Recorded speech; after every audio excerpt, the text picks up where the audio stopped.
Aloha everyone and welcome back to the channel. This video is going to be me reacting to, giving commentary on and giving a full breakdown of the trailer for Extremely Wicked, Shockingly Evil and Vile, the Ted Bundy biopic set to premiere at Sundance Film Festival in less than a freaking week. It's probably already premiered by the time this video is up, but that means we're just one step closer to everyone else actually being able to see it. I've been waiting a long time. I've been searching for months for a teaser as we were getting closer, and I found out that it hadn't actually been cancelled. I was looking for a full-length trailer.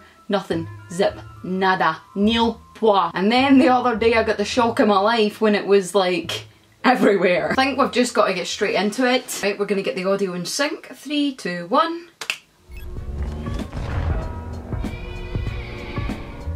Oh, thank you, Rapid Trailer, for this. That guy's been staring at you all night. What do you say we get out of here? What is it about this guy? When I feel his love, I feel like I'm on top of the world. There are things you don't know. Hi, officer. I think I must be lost. That will shock you beyond your Oh my worst god, nightmare. I don't even have words. He looks so much like him. I'm innocent. You don't actually believe this garbage, do you? It's in all the papers, Ted. Monkey! Oh! Oh my god. How did his name get on that suspect list? I want to come Oh see my you. I god. was really hoping you'd say that. This case I is wouldn't about say catching most notorious, but you know, one of them. Ladies and gentlemen, I am that innocent suspect. You are skating on thin ice, partner. He looks just like him in the Media's courtroom. convicted Ted before he's had his day in court. I'm gagged, and you're not. I wonder whether he did it or not. I'm more popular than Disney World.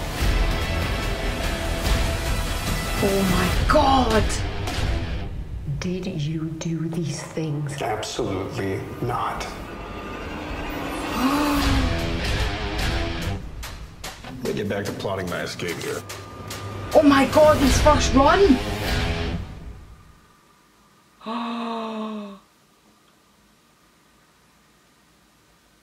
I'm sorry I didn't have a lot to say during that. I was in awe. Oh, this is going to be a good film. Okay, if I don't go through this in some sort of structured manner, I'm just going to ramble, so I'm going to try my very best. The first thing that a lot of people have been wondering about this film is where the title came from, and it's actually a shortened version of how Ted Bundy and his criminal acts were described in court. This was the court case in which he was found guilty for just 2 murders. He would later go on to confess to a further around 30, but it's estimated that the number of murders he actually committed is somewhere around the 100 mark. But I have the quote here from the court case. This is what the judge presiding said.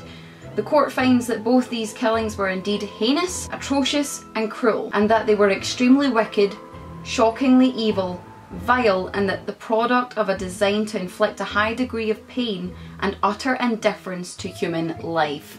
So there you go, extremely wicked, shockingly evil and vile. A very clever way to name a film, because I think anyone else that's making some kind of Ted Bundy film, like, you've had every freaking title under the sun for documentaries and like TV shorts and nothing that really came to the full potential of what he was. And I think the fact that they used that as a title is every indication of just how much of the factually correct information is going to be in this film. So it is going to be a true biopic. To even get the biopic label, you need to have a degree of factual accuracy, or historic accuracy even. So I hope that clears up where people are wondering where the title came from. A lot of people are saying it's a really long title for a film. I think you just need to go over yourself. That's the problem with people nowadays. They want everything too quickly. They want it there, then, and in the moment. And you're just like, no, some things are more complex than that. Just like the individual Ted Bundy. The next thing I want to tackle is I know that this film has come under a lot of freaking scrutiny even before it was released. Now, here's my problem with that. People have had access to information knowing this film is being made for around, say, 1.5 to 2 years. A year at the very, very least, that has been publicly accessible information. Only now, when the film gets media coverage, do people find a problem with it? Now, if you actually had a problem with the message, my view is you wouldn't give a damn if it's on the front page of a magazine or the top story on a Google search. You would have gave a shit much sooner, in my opinion. Can we tell that I don't have a problem with this movie being made?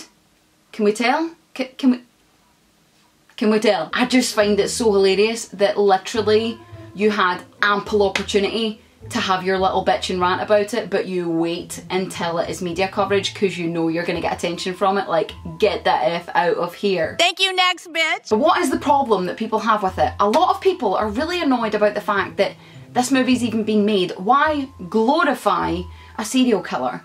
Why glamorize serial killing? Because somehow telling a true story glamorizes serial killing. Okay, love. Calm down, dear.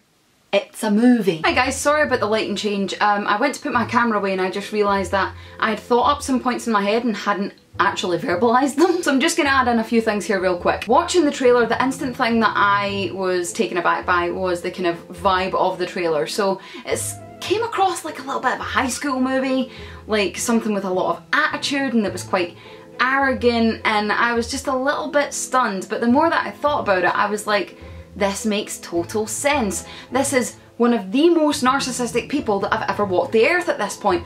Of course the trailer's gonna seem really light-hearted and up itself because, like, come on, this is the guy that stood like this and compared himself to Jesus in court. He thought he was that good.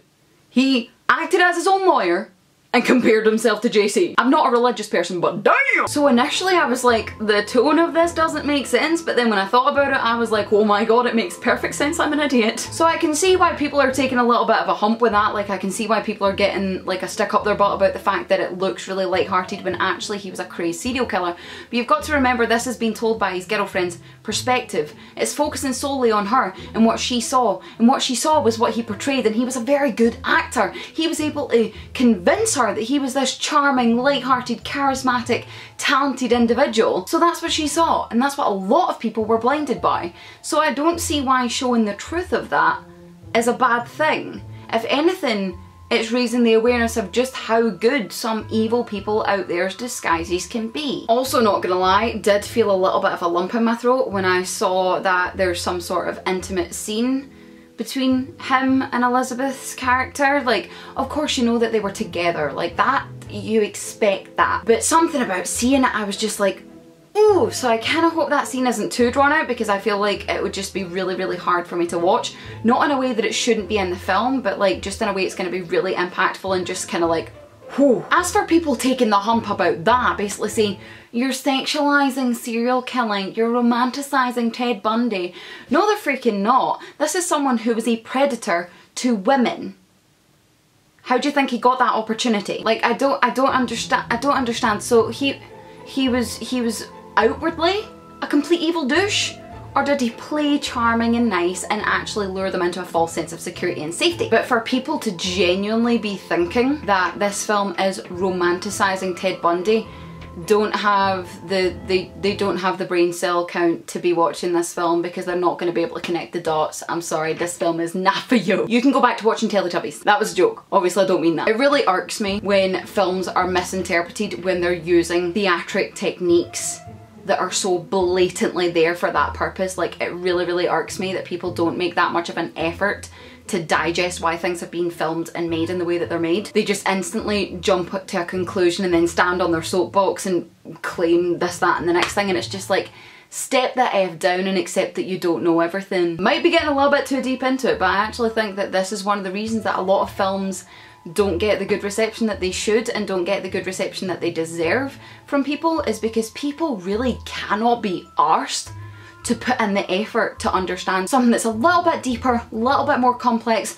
No, we like the basic stuff. Just leave it. Like, if anything, can we not just appreciate how accurate the portrayal of him was to make everyone this pissed off? Like, can we not just acknowledge that for a minute? Like, they've hit the nail on the head with him so much that he was this charming, like, acting, charismatic, talented, this, that and the next thing guy, and all of those things gave him the opportunity to do brutal things to his victims. And they're portraying all that to such an extremely accurate level that people feel pissed and uncomfortable by it. If anything, that just makes me want to watch the movie more because it's a really, really accurate depiction. Dear Lord, when will people understand these things? I fully accept that it would be easier to see Ted Bundy portrayed as you believe evil should be portrayed, like, you know, the bad character, the evil monster under the bed, the boogeyman. You know what I mean? It's so much easier of a pill to swallow that someone who does evil things is simply evil and a monster, and that is all they are.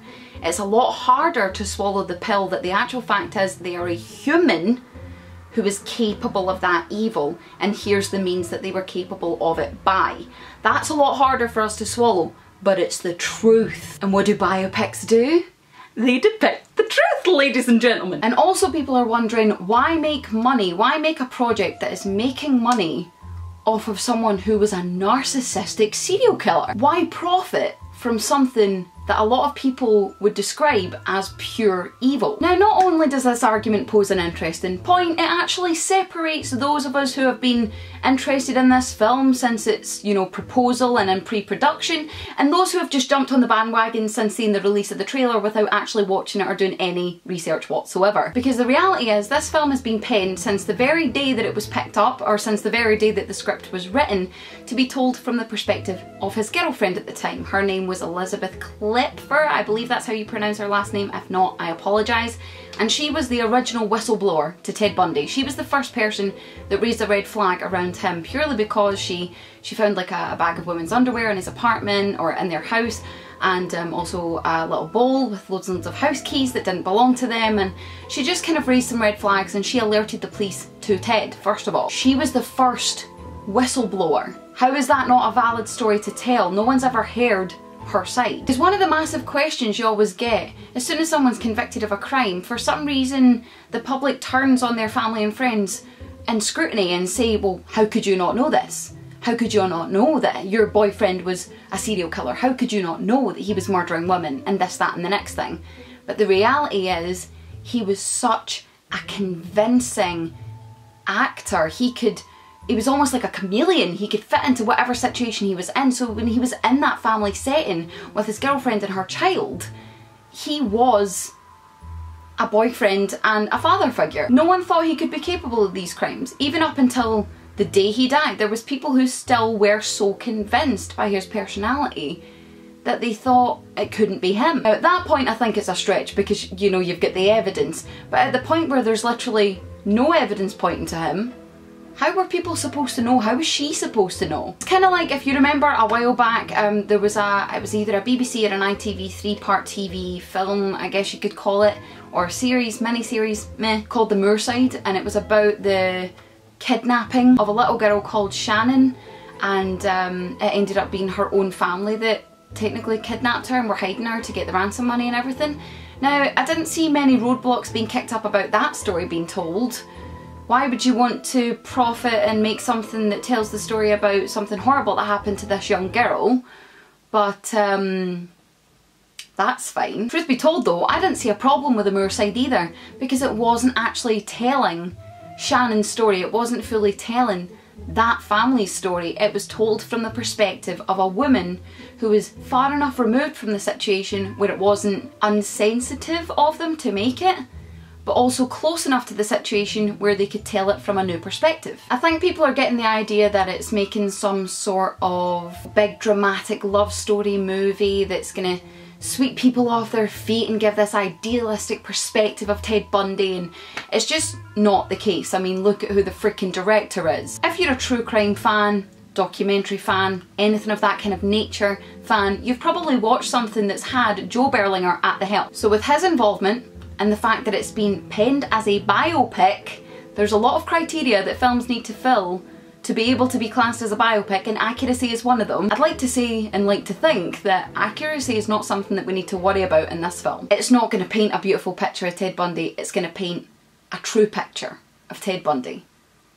Why people are so against that, I don't know. Something else that I need to mention, hair and makeup have done a freaking fantastic job. Having seen photos of Elizabeth, her character seems very accurately represented, and seeing pictures of Ted Bundy, Zac Efron looks very much like him. That bit where he was standing with his arms out like this, where he basically compared himself to Jesus Christ in the court, that actually happened. There's a picture, a newspaper clipping of him standing like that, and it looks exactly like him, like scarily like him. I feel like his likeness to Ted Bundy is making this movie creepy enough for me already. I think I'll go so far as to say that Zac Efron's version of Ted Bundy in this film is very much up there with some great biopic performances and likenesses. So Zac Efron, son, you are up there next to Rami Malek's Fred Mercury, and also, of course, how could we forget Sean Penn's Harvey Bernard Milk. Now, in terms of the whole story of the film,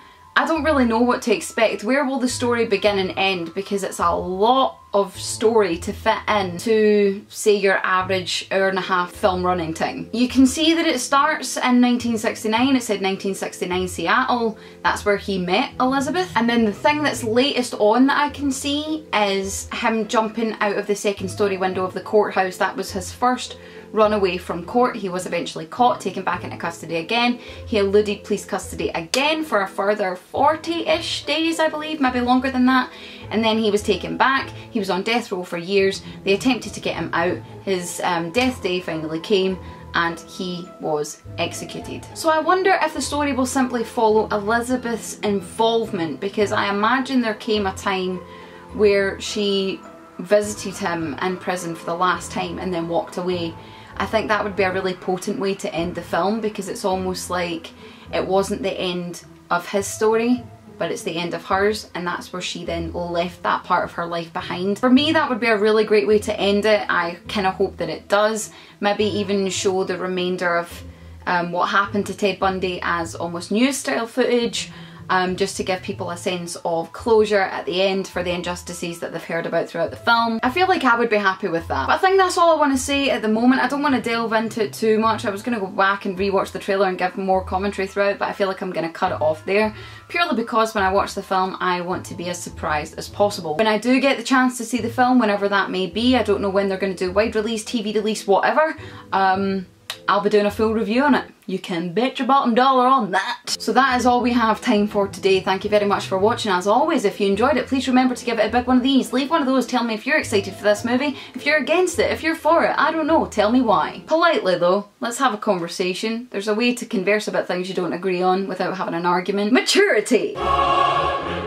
But yes, if you want to see more horror movie related content, that playlist will be right up there. My mental health awareness and suicide prevention playlist is right down there. The link to donate to that is in the top line of the description. Thank you very much for watching, but other than that, much love you guys, and I shall see you all very soon.